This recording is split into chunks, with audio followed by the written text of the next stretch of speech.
नमस्कार दोस्तों, मैं आदित्य सिंह कंपटीशन सर्कल में आपका बहुत बहुत स्वागत करता हूं। चलिए आज हम दूसरा सेट लेकर आए हैं, इसको हम सोल्व करते हैं। फर्स्ट क्वेश्चन है एनालॉजी से संबंधित है। क्वेश्चन नंबर 1 से 4 तक एनालॉजी से संबंधित है। दिए गए विकल्पों में से संबंधित वर्ण या शब्द या संख्या को चुनिए। पहला है क्वेश्चन VXZ और JLN के बीच आपको रिलेशन खोजना है। वही रिलेशन होगा GIK और व्हाट लगा है वही रिलेशन आपको यहाँ निकालना है।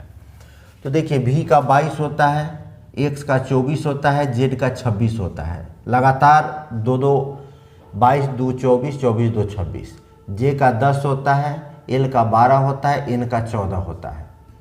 ठीक, यहाँ देखिए G का 7 होता है, I का 9 होता है, K का 11 होता है।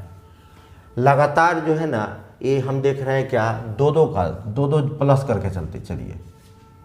तो वैसा ही ऑप्शन खोजिए। कोई है Q का 17 है, S का 19 है, 17 2 19 और O का 15 है। यहाँ देखिए दो जोड़ कर नहीं है, 17 2 19 यहाँ घट गया तो ये बिल्कुल नहीं होगा।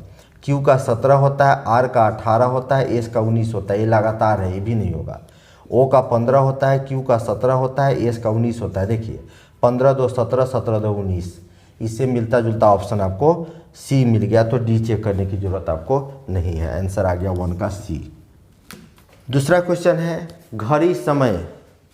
घड़ी में हम समय देखते हैं तो थर्मामीटर में क्या देखते हैं? तो थर्मामीटर में हम टेम्परेचर को देखते हैं यानी ताप को देखते हैं। 2 का आंसर हो गया D, 2 का आंसर हो गया D, 2 का आंसर D हो गया। 3 नंबर क्वेश्चन है, देखिए 3 नंबर क्वेश्चन है कि 3:24 और आपसे पूछ क्या रहा है 17:व्हाट। तो इस दोनों के बीच आप रिलेशन खोजिए। यह 3 है, ये 24 है। क्वेश्चन नंबर 3 है, सॉरी ये 4 है और ये 24 है। 17:व्हाट। तो इस दोनों के बीच में कितने का अंतर है? 4 में आप 20 जोड़ दीजिएगा तो 24 आ जाएगा। तो 17 में 20 जोड़ दीजिए, 17 में 20 जोड़ दीजिएगा तो कितना हो जाएगा 37 होगा। यानी वाट के जगह पर हम 37 लिखेंगे। 37 आंसर किस में है? 3 का आंसर ए हो जाएगा। 3 का आंसर ए। नेक्स्ट क्वेश्चन देखिए, क्वेश्चन नंबर 4 है 83:25। इस दोनों के बीच रिलेशन खोजिए। वही रिलेशन 29:व्हाट, वही रिलेशन जब हम रखेंगे तो व्हाट के जगह पर हमारा आंसर आ जाएगा। तो 83 है और यह 25 है, बहुत डिफरेंस है। जब बहुत डिफरेंस हो तो सोचिएगा कि कुछ ना कुछ दूसरा चीज़ जरूर है इसमें। तो इस दोनों के अंतर यानी 8 और 3, इस दोनों के बीच आप अंतर निकालिएगा तो कितना आया अंतर? 8 और 3 के बीच डिफरेंस आया 5, उसी का यह स्क्वायर किया हुआ है। उसी तरह 2 और 9 यानी 7 का स्क्वायर कितना होगा? 49 होगा, सॉरी 49 होगा। तो 49 आपका आंसर दिया हुआ है, 4 का आंसर सी। निर्देश है क्वेश्चन नंबर 5 to 9 के लिए है। ये क्लासिफिकेशन यानी ऑड मैन आउट से संबंधित है। जो भी जाती है उसको छांटना है, वही आपका आंसर है। तो आइए क्वेश्चन नंबर 5 देखते हैं। एक्स का पोजीशन हो गया 24 24, आर का 18 18, एम का 13, के का 11 और एल का 12। तो यहाँ जो है ना, यहाँ हम देखते हैं डिफरेंस हो गया कितना का? यहाँ डिफरेंस हो गया 6 का, 5 का अंतर आ गया और यहाँ 4 का हो गया और यहाँ हो गया, ये तो बढ़ ही रहा है भाई। ठीक, यहाँ एक्स का 24 हुआ, आर का 18 हुआ, 18 हुआ, एम का 13 हुआ, आई के 9 हुआ, एफ का 6 हुआ। तो देखते हैं यहाँ अंतर आ गया 6 का, यहाँ अंतर आ गया 5 का, यहाँ डिफरेंस है 4 का और यहाँ डिफरेंस है 3 का। देखिए क्रम से है 6 5 4 3, यानी ये क्रम से, ऊपर वाला क्रम से बिल्कुल नहीं है। ये देखिए यहाँ पर कितने का अंतर है? तो यहाँ भी 6 का अंतर है, देख लीजिए ऊपर से। ये 24 है, ये 18 है और एन 14 होता है तो 18, तो यहाँ 4 का डिफरेंस आ गया। फिर यहाँ एल का 12 होता है तो यहाँ 2 का डिफरेंस हुआ और फिर यहाँ देखते हैं जे का 10 होता है, फिर यहाँ 2 का डिफरेंस हुआ। डिफरेंस सेम नहीं है। देखिए 6 है, 4 है, 2 2 है लगातार। और यहाँ देखिए एक्स का 24 होता है, एक्स का 24 होता है, एस का 19 होता है, तो यानी 5 का डिफरेंस है। यहाँ देखिए ये 14 होता है, यहाँ भी 5 का डिफरेंस है। यहाँ एल का 12 होता है, यहाँ 2 का डिफरेंस है और जे का 10 होता है, यहाँ 2 का डिफरेंस है। यानी आप देख रहे हैं जो अंतर है वो क्रम अनुसार नहीं है। तो क्रम अनुसार अंतर कहाँ है? क्रम से अंतर कहाँ है? 6 5 4 3 बी में है, यानी आपका ऑड ही आपका आंसर होगा। क्वेश्चन नंबर 6 है, गौर करते हैं 20 और 36 के बीच अंतर कितने का है? इस दोनों के बीच डिफरेंस हो गया 16 का। डिफरेंस निकालिएगा, बड़ी संख्या में से आप छोटी संख्या घटाइएगा। यहाँ डिफरेंस कितना का होगा? 30 और 36 में 6 का अंतर है, 50 और 56 में 6 का अंतर है, 60 और 66 में 6 का डिफरेंस है। यानी 3 जो हो गया आपका ऑप्शन ए कैटेगरी का हो गया। जो अलग है वही आपका आंसर है। देखिए तीनों सेम है, 6 का डिफरेंस है। जो फर्स्ट ए ऑप्शन है उसमें डिफरेंस है आपको 16 का, यानी 6 का आंसर हो जाएगा ए। जो अलग है विजाती है वही आपका आंसर होगा। नेक्स्ट क्वेश्चन नंबर 7वां है, मंथ का नाम दिया हुआ है। देखिए जब माह का नाम दिया रहे, मंथ का नाम दिया रहे तो छांटने का 3 तरीका है। सबसे पहले यदि फरवरी आता है तो फरवरी को आप छांट दीजिएगा, क्योंकि सबका वैल्यू फिक्स होता है, फरवरी का वैल्यू फिक्स नहीं होता है। ये 28 दिन का भी हो सकता है, 29 दिन का भी हो सकता है। दूसरा है छांटने का कि आप जो है ना डे के आधार पर छांटिए। कुछ मंथ 30 दिन का होता है, कुछ 31 दिन का होता है, इस आधार पर छांटना होगा। यानी आपको मिल जाएगा 3 गो ऑप्शन 30 वाला, एक ऑप्शन 31 वाला, तो 31 वाला छांट दीजिएगा। तीसरा ऑप्शन है ये दोनों पर नहीं छटेगा, तब तीसरा ऑप्शन सोचिएगा इवेन और ऑड नंबर के आधार पर। इवेन और देखिए 12 गो महीना है ना, तो उसमें 2 4 6 8 इवेन वाला महीना हो जाएगा और 1 3 5 7 वाला ऑड वाला मंथ हो जाएगा। तो सबसे पहले इस ऑप्शन में फरवरी है नहीं, तो पहले आधार पर छाटा नहीं। दूसरे डे के आधार पर छाटते हैं। भाई सितंबर कितने दिन का होता है? तो 30 दिन का होता है। अप्रैल हो गया 30 दिन, नवंबर 30 दिन और जनवरी 31 दिन। आप जो गिनती करते हैं ना उस आधार पर गिनती कीजिए। तो ये तीनों 30 दिन का हो गया, जो अलग हुआ वही आंसर हुआ, यानी आंसर हो जाएगा डी, जनवरी 7 का आंसर डी हो जाएगा। नेक्स्ट क्वेश्चन नंबर 8वां में आते हैं हम, कार्बन, ग्रेफाइट और हीरा। देखिए कार्बन में कार्बन है भाई, ग्रेफाइट में भी कार्बन होता है, हीरा में भी कार्बन होता है। ये तीनों कार्बन का ही अप्रूव है। कहने का मतलब कार्बन में तो कार्बन होगा ही, ग्रेफाइट में भी और हीरा में भी कार्बन होता है। सोना एक ऐसा धातु है जिसमें कार्बन नहीं होता है, सोना में कार्बन नहीं होता है, इसलिए आपका आंसर हो जाएगा 8 का आंसर डी हो जाएगा। सोना एक कार्बन रहित धातु है। नेक्स्ट क्वेश्चन नंबर 9 में देखते हैं, 49 है, 140 है, 112 है और 97 है। देखिए यह एक स्क्वायर नंबर है और अदर स्क्वायर नंबर, ये तीनों स्क्वायर नंबर नहीं है। इस आधार पर आप छांट दीजिए इसको, 9 का आंसर ए हो जाएगा। क्वेश्चन नंबर 10 है, सीरीज से संबंधित है, लेटर सीरीज का क्वेश्चन है। देखिए इसमें जेड का पोजीशन 26 होता है, एक्स का 24 होता है, यू का 21 होता है, क्यू का 17 होता है, एल का 12 होता है। अब यहाँ देखिए डिफरेंस कितने का है? तो यहाँ 2 का डिफरेंस है, 2 घटा। फिर यहाँ देखिए यहाँ कितने घटा है? 3 घटा। फिर यहाँ देखिए 17 4 21 4 घटा। फिर यहाँ देखते हैं 5 घटा। तो अब हम क्रम से, हम सीरीज का क्वेश्चन है इसलिए क्रम से हम 6 घटा देंगे। तो 12 में से 6 गया, यानी कि 12 में से जब 6 घटा दीजिएगा तो 6 बचेगा। और 6 किसका पोजीशन होता है? तो आप कहिएगा 6 पोजीशन होता है एफ का, यानी आपका आंसर 10 का हो जाएगा ए, 10 का आंसर हो जाएगा ए। क्वेश्चन नंबर 11 में आते हैं, सीरीज से संबंधित है। तो 2 और 5 है तो कितना बढ़ा? 3 बढ़ा। फिर 5 3 8, 3 बढ़ा। 8 3 11, 3 बढ़ा। क्रम से 3 बढ़ रहा है। 11 3 14 और 14 में हम 3 बढ़ना है। 14 3 कितना हो जाएगा? 17। 17 ऑप्शन है आपको दिया हुआ, ए ऑप्शन है, यानी 11 का आंसर हो गया आपका ए। क्वेश्चन नंबर 12 है, सीरीज से ही संबंधित है। देखिए 6 के बाद जो है ना अगला पर व्हाट लग गया है। तो यहाँ देखिए 15 और 27 के बीच कितने का डिफरेंस है? डिफरेंस देखिएगा 15 और 27 के बीच डिफरेंस हो जाएगा आपको 12 का, यानी कि 12 बढ़ा है। देख लीजिए 15 में हम 12 जोड़ेंगे तो 27 आ जाएगा। ठीक, अब यहाँ है 27 और 51 के बीच अंतर देखिए, तो अंतर है 24 बढ़ा। 24 7 4 11 2 2 4 1 5। और यहाँ कितना बढ़ा है? तो 48 बढ़ा है। देख लीजिए 8 1 9 4 1 5 4 9। तो 12 है दूना 24 है, 24 दूना 48 है, यानी यहाँ जो है ना 6 बढ़ा होगा, कोई भी संख्या 6 बढ़ा होगा। ये 6 बढ़ा है तो यहाँ 3 बढ़ा होगा। तो 6 में 3 बढ़ा दीजिएगा तो कितना हो जाएगा? 9। और 9 में 6 बढ़ा दीजिएगा तो 15 आ जाएगा, यानी कि आंसर आ गया 9 आंसर, 12 का आंसर बी हो जाएगा। क्वेश्चन नंबर 13 देखते हैं। दिए गए कथनों के आधार पर दो निष्कर्ष दिए गए हैं। निर्णय ले कि कौन सा निष्कर्ष कथन का अनुसरण करता है। कथन क्या है? सभी पिन क्लिप है। सभी पिन क्लिप है। देखिए स्टेटमेंट है पहला, दूसरा है सभी पिन बुक है। तो सभी क्लिप पिन है, तो ऑल का कैसे? देखिए ऑल है, सभी मतलब ऑल क्लिप्स लिखा हुआ है, तो हम क्या करते हैं ऑल के केस में देते हैं 150। ऑल के केस में 150, यहाँ ऑल है तो फर्स्ट टर्म को भी 100 देंगे, सेकेंड टर्म को 50। ठीक, अब हम कॉमन खोजेंगे तो कॉमन पिन हो गया, तो ये 100 रुपया, 50 रुपया, 150 रुपया हो गया। इसका मतलब हुआ कि ओपन सीडी का केस है, यानी हम फर्स्ट स्टेटमेंट से सेकेंड स्टेटमेंट में आ सकते हैं और सेकेंड से हम फर्स्ट में भी जा सकते हैं।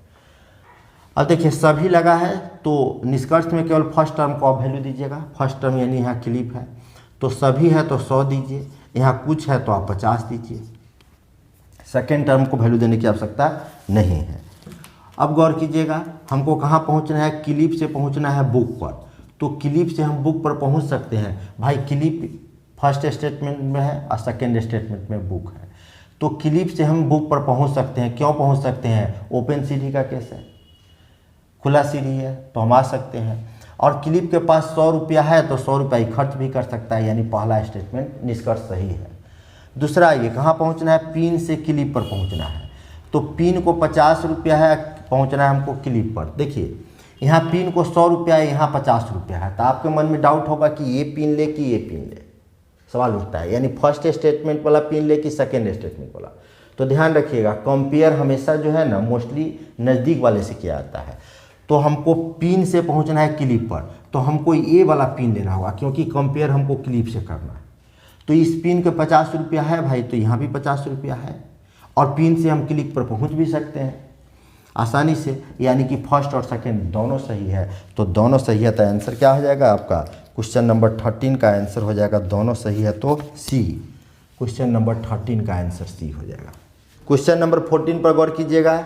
यदि आप एक पंक्ति में एक छोर से 9वें व्यक्ति है, एक पंक्ति है, कोई पंक्ति है, इस पंक्ति में आप एक छोर से जो है ना 9वें स्थान पर है।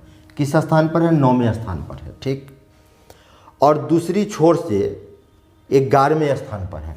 दूसरी छोर से आपको गिनती करते हैं, जैसे कि एक बार हम लेफ्ट से गिनती किए तो 9वां है, राइट से जब आपको गिनती किए तो आप कितना पोजीशन है? 11वां है।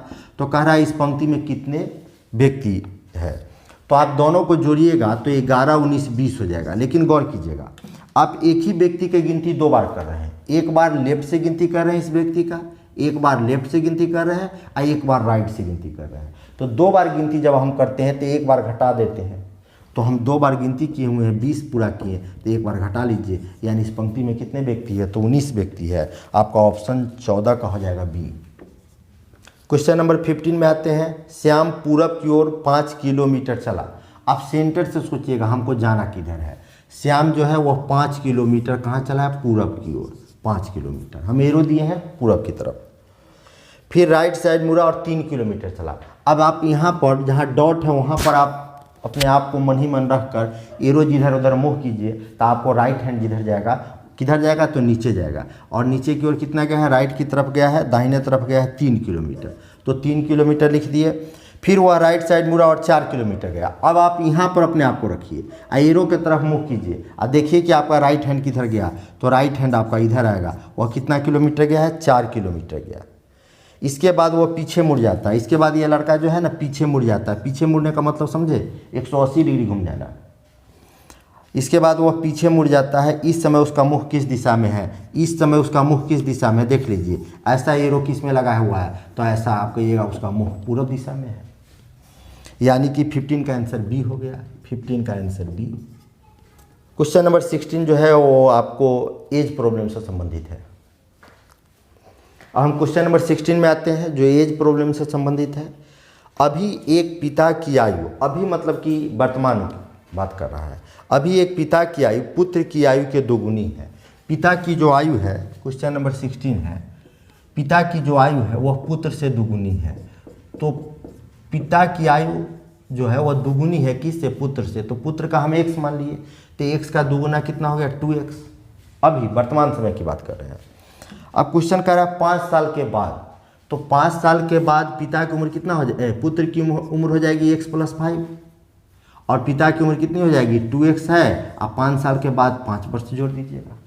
क्वेश्चन कह रहा है कि 5 साल के बाद उनकी आयु का योग, यानी पिता और पुत्र दोनों की आयु का योग, 5 साल के बाद भाई, इसलिए हम 5 जोड़ दिए हैं। 85 वर्ष हो जाएगा, कितना हो जाएगा 85। अब जोड़ लीजिए x और 2x, कितना हो गया 3x, अब प्लस 5 और 5 कितना हो गया 10 = 85। तो 3x = हम क्या लिखे 75 लिखेंगे। तो x = कितने बार में कट जाएगा 25 बार में कट जाएगा। x का वैल्यू 25 निकल गया, यानी यह वर्तमान आयु पुत्र का निकल गया 25, अब पिता की वर्तमान आयु कितना हो जाएगा 50। 25 और 50 ऑप्शन नंबर डी में है, यानी 16 का आंसर डी हुआ। क्वेश्चन नंबर 17 देखिए, निम्नलिखित विकल्पों में से वह शब्द चुनिए जो दिए गए शब्दों के अक्षरों का प्रयोग करके नहीं बनाया जा सकता है। देखिए यहाँ कुछ लेटर दे दिया है, अब इस लेटर से कौन सा वर्ड नहीं बनेगा आपको चुनना है। तो देखिए पर्स बन रहा है कि नहीं, P है भाई, U है, R है, S है, हाँ S है, E है, हाँ E भी है, यानी फर्स्ट ऑप्शन बन रहा है। अब सेकंड चेक करते हैं, सेकंड बन रहा है कि नहीं। फर्स्ट तो बन गया, सेकंड नहीं बनेगा तो और ऑप्शन लिखेंगे। देखिए P है तो यहाँ P है, U है तो भाई U कहाँ है, हाँ U भी है, R है तो देखिए R है, हाँ R है, S है तो S भी है, U है अब बचा हुआ IORITY। U आप कहिएगा कि सर U है, लेकिन गौर कीजिएगा U आप यहाँ एक ही बार दिया है और आप यहाँ दो बार U नहीं ले सकते हैं, दो बार U नहीं ले सकते हैं। दिया गया U का आप तो यूज कर चुके हैं, तो फिर दो बार कैसे यूज कीजिएगा। बिल्कुल ध्यान रखिएगा इस बात को कि एक ही लेटर या U एक ही बार दिया गया है, तो आप 2 बार यूज नहीं कर सकते हैं, इस बात को ध्यान रखिएगा। ठीक, तो हमसे कहता है कौन सा ऑप्शन वर्ड नहीं बनेगा, तो आपका आंसर बी हो जाएगा आंसर। क्वेश्चन नंबर 18 है, 9 दिन पहले मोहिनी सिनेमा देखने गई। आज से 9 दिन पहले मोहिनी जो है वह सिनेमा देखने गई। वह केवल बृहस्पतिवार को ही सिनेमा देखती है, वह केवल बृहस्पतिवार को ही सिनेमा देखने जाती है। आज सप्ताह में कौन सा दिन है। तो मोहिनी 9 दिन पहले सिनेमा देखने गई, और मोहिनी जो है ना केवल बृहस्पतिवार को ही सिनेमा देखती है। किस डे को देखती है, बृहस्पतिवार को, केवल थर्सडे को ही वह फिल्म देखती है। आज से 9 दिन पहले फिल्म देखने गई है, वह केवल बृहस्पतिवार को ही सिनेमा देखती है। आज सप्ताह में कौन सा दिन होगा। तो 9 दिन पहले फिल्म देखने गई है, तो 1 दिन, 2 दिन, 3 दिन, 4 दिन, 5, 6, 7, तो ये 7, 8, 9, 8वां दिन, 9वां दिन। तो वह केवल बृहस्पतिवार को जाती है, तो बृहस्पतिवार को फिल्म देखने गई, तो 1 तारीख को मान लीजिए कि फर्स्ट डे बृहस्पतिवार था, तो 7वां दिन भी बृहस्पतिवार ही होगा, 7 दिन। उसके बाद 8वां दिन आपको हो जाएगा शुक्रवार यानी कि फ्राइडे, और 9वां दिन हो जाएगा कौन, सैटरडे। तो आज से 9 दिन पहले फिल्म देखने गई है, आज कौन दिन है, तो हमसे पूछ रहा है, तो सैटरडे आपका आंसर, यानी कि शनिवार ऑप्शन 18 का ए हो जाएगा आंसर। क्वेश्चन नंबर 19 में आइएगा, स्टेटमेंट कंक्लूजन से संबंधित है, कथन निष्कर्ष से। एक बात आप जान जाइए, कथन को हमेशा आप सत्य मानिएगा, चाहे वह आपको लगे कि यह नेचुरली गलत है, फिर भी आप उसको सत्य मानिएगा। तो कथन कह रहा है क्या कि एक नोटिस है, मान लीजिए दिए गए कथन सही है, लिख दिया पहले, जबकि यह सामान्य ज्ञात तथ्यों से भिन्न प्रतीत हो, और निर्णय कीजिए कि कौन सा निष्कर्ष कथन का पूरी तरह से अनुसरण करता है। कथन क्या है, एक नोटिस है, जैसे ऑफिस के बाहर नोटिस बोर्ड जो होता है उस पर नोटिस लगा है। नोटिस में क्या कहा गया है कि कूड़ा मत फैलाओ। नोटिस पर लिखा हुआ है, नोटिस बोर्ड पर, कि कूड़ा मत फैलाओ, कृपया कूड़ादान का प्रयोग करें। नोटिस बोर्ड पर साफ साफ लिखा हुआ है कि कूड़ा मत फैलाओ, कृपया कूड़ेदान का प्रयोग करें। ठीक, इस लिखा हुआ है नोटिस बोर्ड पर, तो आप इससे क्या निष्कर्ष निकालिएगा। तो लोग अक्सर निर्देश का पालन नहीं करते हैं। भाई लिखने वाला ये सोचकर थोड़ी लिखा है कि जो पढ़ेगा वो इसका पालन नहीं करेगा। लिखने वाला तो ये सोचकर ही लिखा जाता है। नोटिस इसलिए दिया जाता है, ऑफिस में नोटिस इसलिए दिया जाता है कि लोग इसको पढ़ेंगे, सब लोग पढ़ेंगे और इस सूचना को इस नोटिस को वह पालन करेंगे। तो पहला जो निष्कर्ष है कि लोग अक्सर निर्देश का पालन नहीं करते हैं, यह गलत है। समझे, नोटिस जो दे दिया गया है उसको सबको पालन करना है। दूसरा है लोग नोटिस पढ़ते हैं और निर्देश का पालन करते हैं। भाई नोटिस पढ़ते हैं तब तो लिखा गया है, जब नहीं पढ़ते नोटिस तो क्यों लिखा जाता? और निर्देश का पालन भी करेंगे इसीलिए लिखा गया। यानी फर्स्ट गलत है, सेकंड सही है, यानी कि क्वेश्चन नंबर 19 का आंसर बी होगा। नरेंद्र और सुनील का मुख उत्तर दिशा की ओर है। नरेंद्र और, पहले हम डायग्राम बना लेते हैं। यह नॉर्थ हो गया, साउथ, ईस्ट, वेस्ट लिख दिए हम। अब क्वेश्चन पढ़िएगा। क्वेश्चन कह रहा है कि नरेंद्र और सुनील का मुख उत्तर दिशा की ओर है। तो नरेंद्र और सुनील का मुख उत्तर दिशा की ओर है, तो नरेंद्र है यहाँ, यहाँ दूसरा व्यक्ति सुनील है। नरेंद्र और सुनील का मुख उत्तर दिशा की ओर है, तो हम उत्तर दिशा की ओर दे दिए। अब क्वेश्चन कह रहा है कि नरेंद्र 45 डिग्री 45 डिग्री क्लॉकवाइज की ओर मुड़ता है। देखिए 45 डिग्री क्लॉकवाइज मुड़ता है, तो नरेंद्र यहाँ है। ये पूरा 90 डिग्री हुआ। 45 डिग्री का मतलब हुआ आधा, इतना ही, यानी कि वह 45 डिग्री हमको लेना है। यानी नरेंद्र पहले यहाँ था, अब नरेंद्र यहाँ आ गया। सेकेंड पोजीशन हो गया नरेंद्र का। किसका? नरेंद्र का। टोटल मुड़ेगा तब ना भाई 90 डिग्री मुड़ेगा, लेकिन हमको 45 डिग्री मुड़ना था, तो 45 डिग्री मुड़ गया क्लॉकवाइज, यानी घड़ी के दिशा में। नरेंद्र का सेकेंड पोजीशन। फिर वह 45 डिग्री क्लॉकवाइज घूमता है। अब फिर वह 45 डिग्री जब घूमेगा क्लॉकवाइज तो टोटल हो जाएगा 90। गौर कीजिएगा, अब ये हो गया 90, यहाँ से यहाँ तक लीजिएगा तो 45, यानी नरेंद्र का थर्ड पोजीशन हो गया। ये हम दिखाने के लिए कि भाई ये टोटल हो जाएगा 180, हमको 90 ही मुड़ना है। नरेंद्र का पोजीशन हो गया थर्ड। सुनील को कितना घूमना होगा कि वे दोनों एक दूसरे के सीध में आ जाएगा? एक दूसरे के सीध में मतलब अपोजिट डायरेक्शन में, अपोजिट डायरेक्शन में आ जाएगा। तो नरेंद्र को यहाँ आने, सुनील ना नाम है, हाँ सुनील को मुड़ना कितना होगा? तो 90 डिग्री की क्या मुड़ना होगा? Anti clockwise. 90 degree anti clockwise जब मुड़ेगा सुनील, जब 90 डिग्री एंटी क्लॉकवाइज में आएगा तो एक दूसरे के सीध में हो जाएगा। एक दूसरे के सीधा में आने का मतलब होता है अपोजिट डायरेक्शन। क्वेश्चन नंबर 21 में आते हैं, जो कथन निष्कर्ष से संबंधित है। कथन और निम्नलिखित तर्कों पर विचार करें और निर्णय लें कि कथन के संबंध में कौन सा तर्क मजबूत है। मजबूत तर्क पर हमको बताना है। कथन है कि जब भी राष्ट्रगान गाया जाता है लोगों को सीधे खड़ा रहना चाहिए और इसका सम्मान करना चाहिए। जब कभी भी, कथन कर रहा है कि जब कभी भी राष्ट्रगान को गाया जाता है तो हम लोगों को सीधे खड़ा होना चाहिए और इसका सम्मान करना चाहिए। देखिए हमारे राष्ट्रीय गान हुआ, राष्ट्रीय ध्वज हुआ, जो भी राष्ट्रीय प्रतीक है उसके प्रति हम सम्मान रखते हैं। तो ये स्टेटमेंट यही कह रहा है। तो हम इससे क्या निष्कर्ष निकले? कह रहा है जब भी राष्ट्रगान गाया जाता है लोगों को सीधे खड़ा रहना चाहिए और राष्ट्रगान के प्रति सम्मान दिखाना चाहिए, सम्मान करना चाहिए। तो पहला तर्क है हाँ, यह देश के लिए सम्मान और गौरव को दिखाता है क्योंकि हम इसके नागरिक हैं। बिल्कुल सही बात है। अपने जितने भी राष्ट्रीय प्रतीक चिन्ह है उसके प्रति हमको सम्मान दिखाना चाहिए और जो बात संवैधानिक होगा उस बात को, उस तर्क को आप सही मानिएगा। तो हमारा संविधान भी कहता है कि देश के जो भी प्रतीक चिन्ह है या राष्ट्रीय गान है, राष्ट्रीय ध्वज है, उसका सम्मान करना चाहिए। यह कुछ तर्क फर्स्ट जो है वह सही है। संवैधानिक बात को आप सत्य मानिएगा। दूसरा कह रहा है नहीं, हमें देशभक्ति का अनावश्यक रूप से दावा करने की आवश्यकता नहीं है। बिल्कुल गलत बात है। जो संविधान के विचारधारा के गलत बात है उसको आप गलत मानिएगा। हम राष्ट्रगान का आदर नहीं करें, राष्ट्रध्वज का आदर नहीं करें, ऐसा करने से क्या हम दिखावा करेंगे? ये बिल्कुल गलत बात है।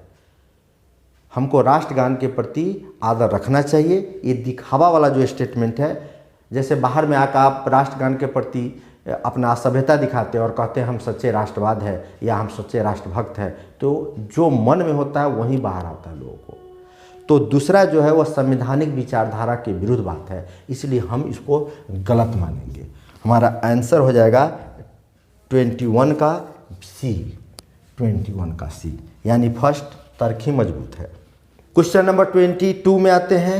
एक्स 100 प्रश्नों को हल करता है और 340 मार्क्स प्राप्त करता है। प्रत्येक सही उत्तर के लिए 4 मार्क्स और गलत उत्तर के लिए 1 निगेटिव मार्क्स है। तो एक्स द्वारा दिए गए गलत उत्तरों वाले प्रश्नों की संख्या कितना है, यानी एक्स ने गलत उत्तर कितना दिया है। तो 100 प्रश्न है। टोटल क्वेश्चन कितना है भाई? टोटल क्वेश्चन 100 है। टोटल क्वेश्चन टोटल क्वेश्चन 100 कर रहा है। एक्स ने 100 प्रश्नों को हल करता है, 100 प्रश्न को टोटल वह एक्स सोल्व करता है और 340 मार्क्स वह प्राप्त करता है। यदि प्रत्येक सही के लिए 4 नंबर मिलता है। टोटल आप क्वेश्चन आप अपने पर सोचिए, जब आप टोटल क्वेश्चन 100 सोल्व किए, जिसमें सही कितना है आपको मालूम नहीं है, तो आप मान लेते हैं कि सही हम मान लिए कि एक्स था, तो गलत कितना था भाई? एक्स क्यों माने? एक वैल्यू फिक्स मानिए, एक वैल्यू फिक्स मान लीजिए, तो गलत कितना हो जाएगा? तो 100 माइनस एक्स हो जाएगा गलत। अब कह रहा है प्रत्येक सही के लिए 4 नंबर मिलते हैं, तो आप एक सही किए हैं तो प्रत्येक सही के लिए 4 नंबर मिलते हैं। यदि 5 सही करते तो 5 चौका 20 गुना करते, उसी तरह प्रत्येक एक सही किए हुए हैं तो एक्स में 4 से गुना करते, ठीक। और गलत कितना किए हुए हैं? 100 माइनस एक्स, गलत है आपका 100 माइनस एक्स। और गलत के लिए निगेटिव नंबर की व्यवस्था है भाई। कितने निगेटिव नंबर? 1 नंबर। एक गलत पर 1 नंबर कट रहा है, तो टोटल सही में से हम टोटल घटा देते हैं तो आपको मार्क्स कितना मिला? 340 नंबर मिला। वो 340 नंबर आ गया। सही में से गलत घटा दिए, ये सही है ये गलत है, घटा दिए। तो 4x गौर कीजिएगा, 4x माइनस, यहाँ माइनस है तो माइनस 100 लिखते हैं। एक में 100 से गुना कीजिएगा कोई फर्क नहीं पड़ेगा। और यहाँ माइनस है तो ये हो जाएगा plus, plus x equal to हो जाएगा 340। अब x अब 4x को जोड़ लीजिएगा तो कितना हो जाएगा? 5x इजिकल टू इस 100 को आप इजिकल टू के बाद जाने दीजिएगा तो निगेटिव है तो पॉजिटिव हो जाएगा, 440 हो जाएगा। अब 5 से काट दीजिएगा, 5 अट्ठे 40, 5 अट्ठे 40, यानी सही कितना किए हैं? 88 आप सही किए हैं, ठीक। अब गलत कितना किए हैं भाई? गलत हमसे पूछा गया है, तो 100 में से x का वैल्यू कितना है? 88 घटा दीजिएगा तो कितना बच जाएगा? 12। आप गलत कितना किए हैं? तो 12 क्वेश्चन गलत किए हैं, हमसे गलत पूछा गया है, यानी कि क्वेश्चन नंबर 22 का आंसर हो गया, 22 का आंसर ए हो गया। क्वेश्चन नंबर 23 आते हैं। दिए गए कथनों को सही मानिए, भले ही वे सामान्यतः ज्ञात तथ्यों से भिन्न प्रतीत होते हो, और उनके आधार पर निर्णय कीजिए कि दिए गए निष्कर्ष में कौन सा निष्कर्ष तर्कसंगत रूप से कथनों का अनुसरण करते हैं। चलिए, पहला कथन है कि कुछ नींबू लाल है। कुछ नींबू जो है ना वो लाल है। देखिए हम डायग्राम से बनाते हैं, जल्दी बन जाएगा भाई। कुछ नींबू जो है ना वो लाल है, इसको हम नींबू मान लिए। कुछ नींबू क्या है? लाल है। तो कुछ नींबू हम लाल कर दिए, ए रेड कर दिए। लाल में से हम कुछ ले लिए। कुछ नींबू क्या है? लाल है। कुछ चुकंदर नींबू है, कुछ चुकंदर नींबू है। तो नींबू में से कुछ क्या है? कुछ चुकंदर नींबू है। क्या है? नींबू है। चलिए नींबू है। देखिए नींबू में से हम कुछ को मान लिए वह चुकंदर है। तो अब हम निष्कर्ष पर आते हैं। पहला निष्कर्ष क्या कह रहा है? पहला निष्कर्ष कह रहा है कुछ नींबू कुद है। कुद नहीं, कद्दू लिखना था।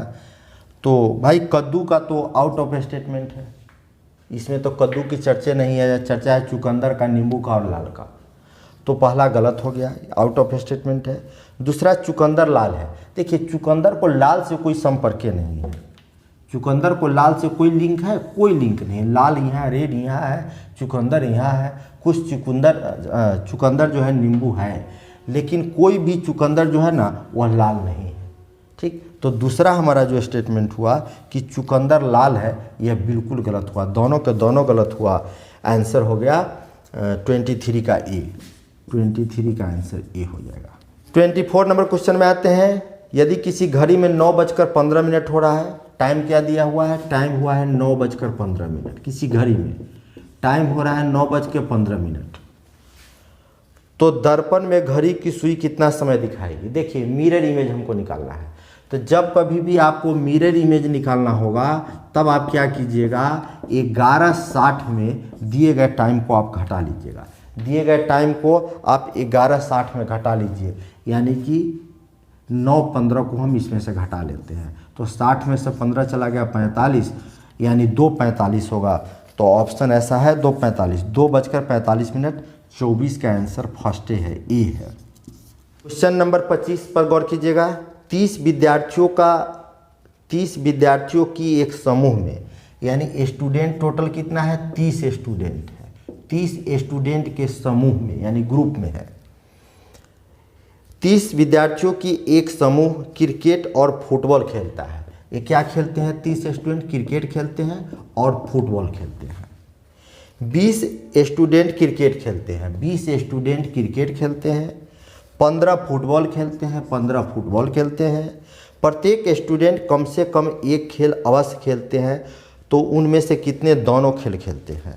अब गौर कीजिएगा, टोटल स्टूडेंट कितना है भाई, हम क्वेश्चन जो कहा है उसके अनुसार हम लिख दिए हैं। टोटल स्टूडेंट है आपको 30 स्टूडेंट का एक ग्रुप है, जिसमें 20 क्रिकेट खेलते हैं, 15 फुटबॉल खेलते हैं। इस दोनों को जोड़ दीजिए, 15 और 20 को जोड़ दीजिएगा तो कितना हो जाएगा, 35। आप कहिएगा सर इसको जोड़े तो 35 आ गया, जबकि टोटल स्टूडेंट 30 है, टोटल स्टूडेंट 30 है, ये 5 बढ़ क्यों गया भाई, जो बढ़ गया वो दोनों खेलेगा, 30 से प्लस जो भी होगा वो दोनों खेलेगा। यानी बोथ वाला हम डायग्राम बनाते हैं, एक है क्रिकेट, दूसरा है फुटबॉल।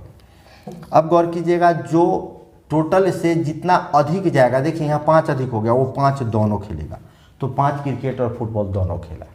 अब देखिए 5 ले लिए बोथ के केस में।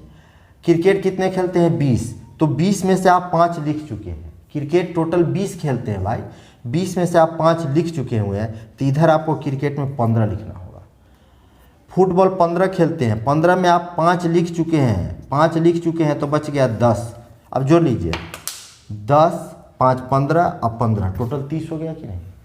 अब हमसे क्वेश्चन पूछा गया कितने दोनों खेल खेलते हैं, तो दोनों खेल खेलने वाले की संख्या कितनी है, दोनों खेल खेलने वाले की संख्या 5 है, यानी ऑप्शन हो जाएगा बी, 25 का ऑप्शन हो जाएगा बी। यदि आपको सेट में जो क्वेश्चन दिया गया है वो आपको अच्छा लग रहा है तो इसको अपने फ्रेंड सर्कल में शेयर कीजिए, ताकि अधिक से अधिक स्टूडेंट को लाभ मिले। और इसी टाइप का क्वेश्चन बिल्कुल एग्जाम में आएगा, आप यकीन कीजिए। चलिए धन्यवाद।